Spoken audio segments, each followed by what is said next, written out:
September 5ஆம் தேதி உலகம் முழுக்க நடிகர் விஜய் நடிப்பில் வெங்கட் பிரபு இயக்கத்தில் கோட் திரைப்படம் ரிலீஸ் ஆச்சு. ஸோ படம் ரிலீஸ் ஆன முதல் 4 நாட்களே ஒரு மிகப்பெரிய வசூல். குறிப்பாக படம் ரிலீஸ் ஆன முதல் நாளிலே 126 கோடி வசூலிச்சதா படத்தினுடைய தயாரிப்பு நிறுவனமான ஏஜிஎஸ் நிறுவனம் அதிகாரப்பூர்வமாக அறிவிச்சாங்க. டியோ படத்தை தொடர்ந்து இந்த திரைப்படமும் முதல் நாளிலே 100 கோடி வசூலை தாண்டி நடிகர் விஜய் பாக்ஸ் ஆஃபீஸில் கிங் அப்படிங்கிறத மறுபடியும் ப்ரூவ் பண்ணியிருக்காரு அப்படின்னு எல்லாருமே கொண்டாடிட்டு இருந்தாங்க. இன்னொரு பக்கம் படத்துக்கு வந்து ஒரு மிக்ஸ்டான ரிவ்யூஸ் தான் வந்துட்டு இருந்தது. ஏன்னா விஜய் ரசிகர்கள் படத்தை கொண்டாடிட்டு இருக்காங்க. கமர்ஷியல் சினிமா விரும்பிகள் எல்லாருமே படம் நல்லா இருக்கு, நல்லா என்டர்டைன்மெண்ட்டாக இருக்குது, படம் 3 மணி நேரம் போனதே தெரியல அப்படின்ட்டு பலரும் படத்தை பாராட்டிட்டு இருக்காங்க. இன்னொரு பக்கம் கிரிட்டிக்ஸ் ஆகட்டும், இன்னும் சில ரசிகர்கள் வந்து படம் வந்து அவ்வளோவா இல்லை, 3 மணி நேரம் ரொம்ப ஒழுத்துட்டாங்க, படத்தில் வந்து நிறைய குழப்பங்கள் இருக்குது, நிறைய போர் அடிக்கிற மாதிரியான விஷயங்கள்லாம் இருக்குது அப்படின்ட்டு கொஞ்சம் நெகட்டிவான ரிவ்யூஸும் வந்துட்டு இருந்தது. இந்த நிலையில் நேற்று எக்ஸ் வலைத்தளத்தில், அதாவது ட்விட்டர் ஸ்பேஸில் வந்து வெங்கட் பிரபு பேசிகிட்டு இருக்கும்போது ரிவ்யூ பண்ணுறவங்களை பற்றி சில விஷயங்கள் பேசியிருக்காரு. குறிப்பாக ஃப்ளிப் அப்படின்ற யூடியூப் சேனலில் வந்து நிறைய படங்களை ரோஸ்ட் பண்ணுவாங்க, அது நம்ம ஏற்கனவே பார்த்துருப்போம்.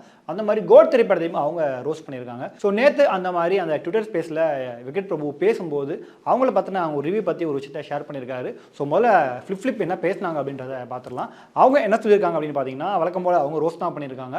குறிப்பாக அந்த படத்தில் வந்து இந்த விஜயருடைய டிஏஜிங் வந்து முகம் தனித்தனியாக அங்கிட்டு ஆடுது, விஜயகாந்துக்கும் அந்த மாதிரி பண்ணியிருக்காங்க. டிஏஜிங் சுத்தமாக ஒர்க் அவுட் ஆகலை. கேமரா ஆங்கிளும் பார்த்தீங்கன்னா தனித்தனியாக எல்லாருக்குமே பேட்ச் ஒர்க் மாதிரி இங்கே ஒரு க்ளோஸ் அப் எடுத்திருக்காங்க, திரும்ப இங்கே ஒரு க்ளோஸ் எடுத்திருக்காங்க. ஒரு ஒயிட் ஷாட்டே எங்கேயுமே பார்க்க முடியல. படம் முழுக்கவே பேட்ச் ஒர்க் மாதிரி அங்கங்கே கட் பண்ணி எடுத்து வச்சிருக்காங்க. ஏன் அப்படிங்கிறது தெரியல. படத்தில் ஒரு ரெஃபரன்ஸ் தான் பரவாயில்ல, படம் முழுக்க ஏகப்பட்ட ரெஃபரன்ஸை போட்டுக்கிட்டே இருக்காங்க. இங்கிட்டு சிவகார்த்திகேயன் வராரு, அங்கிட்டு தோனி, இங்கிட்டு பங்காத்தா பிஜிஎம் அப்படின்ட்டு ஏகப்பட்ட ரெஃபரன்ஸ். எதுக்கு படத்துக்குள்ள இது? நீங்கள் இந்த கேரக்டர், அதாவது இவ்வளோ நடிகர்களை குமிக்கிறதுக்கும் இவ்வளோ ரெஃபரன்ஸ் வைக்கிறதுக்கும் பதிலாக அதை நீங்கள் திரைக்கதையிலையுமே கதையிலுமே இம்ப்ரூவ் பண்ணி தான் நல்லா இருந்திருக்கும். படம் வந்து நல்லாவே இல்லை அப்படின்ற மாதிரி ரொம்பவும் நெகட்டிவான ஒரு விமர்சனத்தை தான் அந்த ரோஸ்ட்டில் அவங்க பண்ணியிருந்தாங்க. ஸோ நேற்று ட்விட்டர் எக்ஸ் தளத்தில் பேசும்போது வெங்கட் பிரபு அவர்கள் இந்த ஒரு விஷயத்தை மென்ஷன் பண்ணார். அதாவது 2 பசங்க பேசுவாங்களே, ரோஸ்ட் பண்ணுவாங்களே, ஃப்ளிப் அவங்க வந்து இந்த மாதிரி சொல்லியிருந்தாங்க.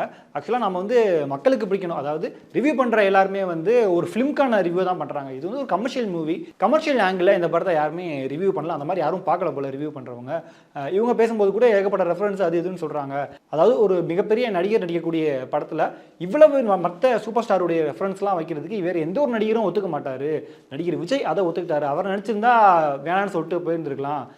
ஆனால் பட் அவர் ஓகே சொல்லிட்டார். நான் கொடுத்த ஐடியாவை அவர் ஓகே சொல்லிட்டாரு. அதுக்கேற்ற மாதிரி எல்லா ரசிகர்களையும், ரஜினி ரசிகர்கள், கமல் ரசிகர்கள், அஜித் ரசிகர்கள், சூர்யா ரசிகர்கள், எல்லா தரப்பையுமே நாம் போய் கொண்டாடணும், எல்லா ரசிகர்களுக்கும் படம் பிடிக்கணும் அப்படின்றதுக்காக தான் இந்த ஒரு ரெஃபரன்ஸை நாம் வைக்கிறோம். அவர் நினச்சிருந்தா வேணாம் கூட சொல்லியிருந்துருக்கலாம், பட் நான் சொன்னதுக்காக அவர் ஓகே சொல்லிட்டாரு. ஸோ இந்த மாதிரியான நிறைய விஷயங்கள் வந்து அவங்க நெகட்டிவாக சொல்லியிருந்தாங்க. குறிப்பாக இன்னொரு விஷயம், இவங்க வந்து ரெஃபரன்ஸை பற்றி பேசுகிறவங்க படத்தினுடைய கதை பற்றியும் என்டர்டெய்னிங் பற்றியும் அது எவ்வளோ பண்ணுது, எந்த அளவுக்கு என்டர்டெயின் பண்ணுது அப்படிங்கிறது ரிவ்யூ பண்ணால் நல்லாயிருக்கும். இப்போ இவங்க ரிவ்யூ பண்ணுறது இன்னொரு ரிவ்யூவருக்கு பிடிக்காது, இன்னொரு ரிவ்யூவருக்கு பிடிக்கிறது இன்னொரு ரிவ்யூவருக்கு பிடிக்காது. அவங்களுக்குள்ளேயே நிறைய மாறுபாடுகள் இருக்குது. ஒருத்தவங்களுக்கு படம் பிடிக்கலன்னா நம்ம ஏன் போய் காரணம்லாம் கேட்க முடியாது, அது அவங்களுடைய சாய்ஸ், அதை விட்டுலாம். பட் எண்ட் ஆஃப் த டே மக்கள் தேட்டரில் கொண்டாடுறாங்களா, எனக்கு அதான் முக்கியம். நம்ம வந்து ஒரு மக்களுக்காக தான் படம் எடுக்கிறோமே தவிர ரிவ்யூவர்ஸ்க்காகலாம் படம் எடுக்கிறது இல்லை அப்படின்ற மாதிரி வெங்கட் பிரபு அவர்கள் அந்த ஒரு எக்ஸ்தலத்தில் பேசிட்டு போயிருப்பார். அது மட்டும் இல்லாமல் நிறைய விஷயங்கள் அதில் பேசினார். குறிப்பாக வந்து இந்த படத்தினுடைய டியூரேஷன் வந்து 3 மணி நேரம் நம்ம தேட்டரில் பார்க்குறோம். பட் டேரக்டர் கட்டு 3 மணி நேரம் 40 நிமிஷமா. ஸோ ஓடிடியில் படம் வெளியாகும் போது அந்த டேரக்டர் கட்டோட சேர்த்து ரிலீஸ் பண்ணுறதுக்கு நாங்கள் ட்ரை பண்ணுறோம் அப்படிங்கிறதையும் சொல்லியிருக்காரு. குறிப்பாக படத்தினுடைய கிளைமேக்ஸில் வந்து அந்த ஓஜி, அதாவது அந்த ஒரிஜினல் விஜய் ஜீவன் கேரக்டர் வரும்போது வந்து இதுக்கு முன்னாடி செகண்ட் ஆஃப் ஸ்க்ரீன் ப்ளே பண்ணும்போது வந்து இந்த க்ளோன் வச்சு தான் மோஸ்ட்லி பண்ணுற மாதிரி பேசியிருந்தாங்களாம். பட் அது பிஎன்சி ஆடியன்ஸுக்கு எந்த அளவுக்கு ஒர்க் அவுட் ஆகும் அப்படிங்கிறது தெரியல அப்படின்ற ஒரு காரணத்தினால தான் இப்போ இருக்கக்கூடிய அந்த ஒரு செகண்ட் ஆஃப் வச்சு கலையை நேரேஷன் பண்ணாங்களா. ஏன்னா மக்களுக்கு புரிகிறது வந்து கொஞ்சம் கஷ்டம், அதனால தான் அப்படிங்கிறது. ஸோ இந்த ஒரு விஷயம் வந்து இப்போ கொஞ்சம் பேசு பொருளாகுது. காரணம் வந்து படத்துக்கு பாசிட்டிவாக ஒரு பக்கம் விஜய் ரசிகர்கள் கொண்டாடிட்டாலும் அங்கங்கே சில நெகட்டிவான விமர்சனங்களையும் நாங்கள் பார்க்க முடியுது. ஸோ அதுக்கு வெங்கட் பிரபு அவர்கள் ரொம்பவும் ஓப்பனாகவே பதில் சொல்லிட்டாரு. ஸோ நீங்கள் கோட் திரைப்படம் பார்த்துட்டீங்க அப்படின்னா, கோட் திரைப்படம் உங்களுக்கு பிடிச்சிருக்கா இல்லையா, கோட் திரைப்படம் உங்களுக்கு என்ன மாதிரி அனுபவத்தை கொடுக்குது, குறிப்பாக ஃப்ளிப்பில் வந்த ரோஸ்ட், அதுக்கு வெங்கட் பிரபுடைய பதில் அப்படின்னு, இதை பற்றி நீங்கள் என்ன நினைக்கிறீங்க அப்படிங்கிற உங்களுடைய கருத்துக்களை மறக்காமல் கீழே கமெண்ட் பண்ணுங்கள்.